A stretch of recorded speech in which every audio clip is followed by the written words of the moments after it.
Continuamos juntos para o nosso estudo sobre mecanismos da mediunidade. Vamos ver hoje geradores e motores. Na produção de corrente contínua em eletricidade, possuímos geradores e motores capazes de criar força eletromotriz e fornecer corrente no que respeita aos geradores, ou de ceder potência determinada no que tange aos motores. Nas máquinas destinadas a semelhantes serviços, encontramos os enrolamentos de tambor, que podem ser imbricados ou ondulados, com particularidades técnicas variadas. Notando a multiplicidade dos aparelhos dessa espécie, lembremos-nos de que os geradores, em sua maioria, são sempre autoexcitados. E para consolidar imagens comparativas preciosas no assunto, permitimos-nos repetir as figurações já feitas em capítulos anteriores, em torno da atenção e da desatenção, para fixar com mais segurança o nosso estudo acerca da criação da energia mental e expansão respectiva. Gerador shunt. Observemos um gerador shunt, em que o fenômeno da corrente elétrica é mais acessível ao nosso exame.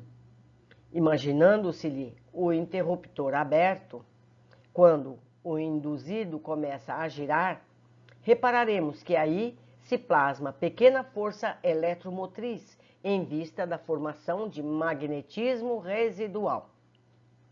Essa força, no entanto, não patrocina qualquer corrente circulante no campo. Se fecharmos, contudo, o interruptor, a força eletromotriz gerada produz uma corrente no campo que, por sua vez, determina a formação de uma força eletromotriz de sentido idêntico àquele em que se expressa o magnetismo residual, dilatando o fluxo até que a força eletromotriz alcance o seu máximo valor, de conformidade com a resistência integral do campo. A elevação da voltagem cessa no ponto em que a linha de resistência interrompe a curva de saturação, porquanto acima dessa zona, a força eletromotriz gerada é menor do que aquela necessária para sustentar o valor da corrente excitadora. Frustração da corrente elétrica. Sempre que a corrente de um gerador não se alteie, a frustração é devida a causas diversas, das quais salientamos as mais importantes. Primeiro, ausência de magnetismo residual, em se tratando de aparelhos novos ou fora de serviço por longo tempo. 2. Ligações invertidas no circuito do campo, de vez que, se precisamos do magnetismo de resíduo para que se produza a ação adicional no circuito magnético, é indispensável que o campo shunt esteja em ligação com a armadura, de maneira que a corrente excitadora engendre a força eletromotriz que se adicione ao campo residual. 3. Resistência excessiva do circuito do campo, que poderá advir de ligações inconvenientes ou de influência perniciosa dos detritos acumulados na máquina. Agora, o gerador do cérebro. Vamos fazer analogia. Com alguma analogia, encontramos no cérebro um gerador autoexcitado, acrescido em sua contextura íntima de avançados implementos para a geração, excitação, transformação, indução, condução, exteriorização, captação, assimilação e desassimilação da energia mental, qual um gerador comum desempenhasse. Não apenas a função de criar força eletromotriz e consequentes potenciais magnéticos para fornecê-los em certa direção, mas também todo o acervo de recursos dos emissores e receptores de radiotelefonia e televisão, acrescidos de valores ainda ignorados na Terra. Erguendo-se sobre os vários departamentos do corpo, a funcionarem por motores de sustentação, o cérebro, com as células especiais que lhe são próprias, detém verdadeiras usinas microscópicas, das quais as pequenas partículas de germânio, na construção do transistor, nos conjuntos radiofônicos miniaturizados podem oferecer imperfeita expressão. É aí, nesse microcosmo prodigioso que a matéria mental, ao impulso do espírito, é manipulada e expressa em movimento constante, produzindo correntes que se exteriorizam no espaço e no tempo, conservando mais amplo poder na aura da personalidade em que se exprime, através de ação e reação permanentes, como acontece no gerador comum, em que o fluxo energético atinge valor máximo, segundo a resistência integral do campo, diminuindo de intensidade na curva de saturação.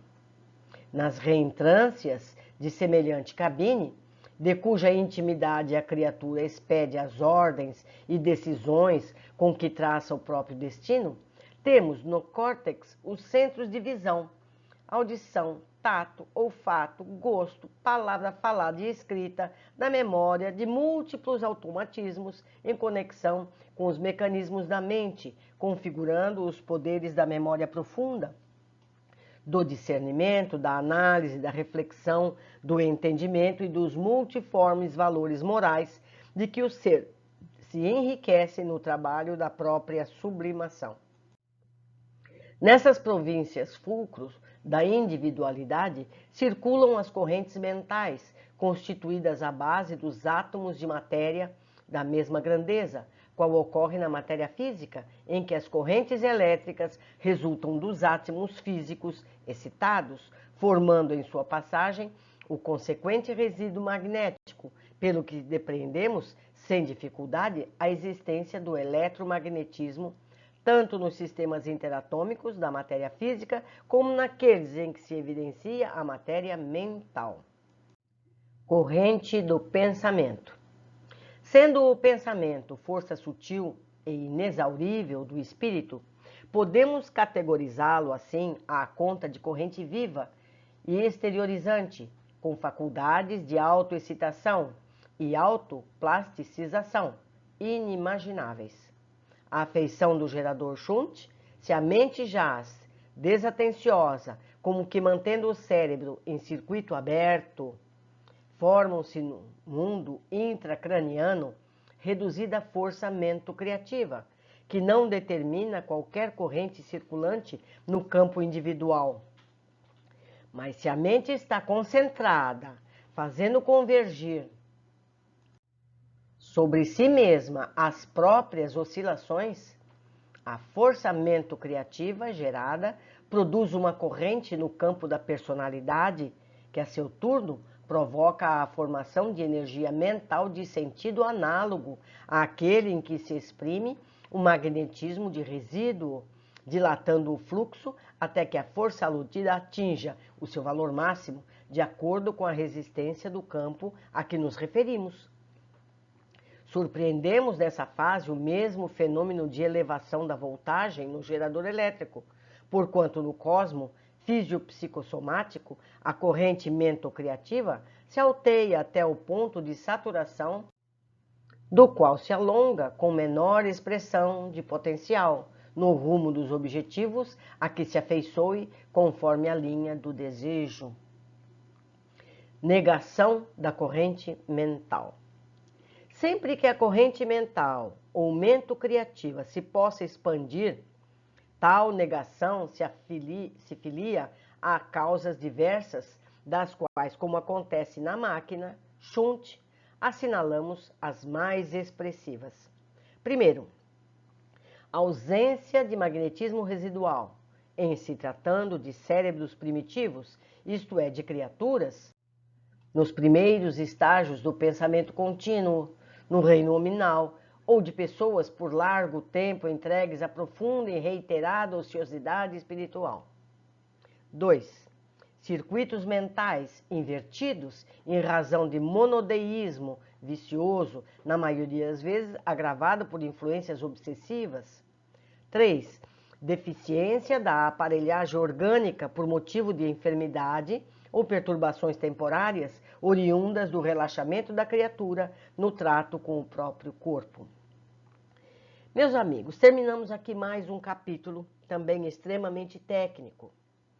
Como disse antes, esse livro foi destinado àqueles voltados à ciência, para que eles possam entender os mecanismos da mediunidade, os mecanismos espirituais, associando a conceitos que a ciência conhece, facilitando o entendimento dessas pessoas.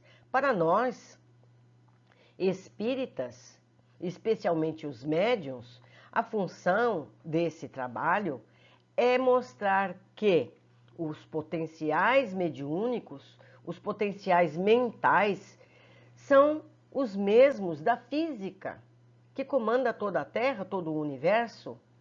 Então, não é uma característica extraordinária, e sim natural da natureza, do indivíduo, certo? Foi uma alegria estar com vocês, estamos aprendendo muito, apesar de ser árduo e difícil esse conteúdo, mas vamos aprendendo. Se não entendermos na primeira leitura, aprenderemos na segunda ou na terceira. Aguardo todos vocês no nosso próximo capítulo.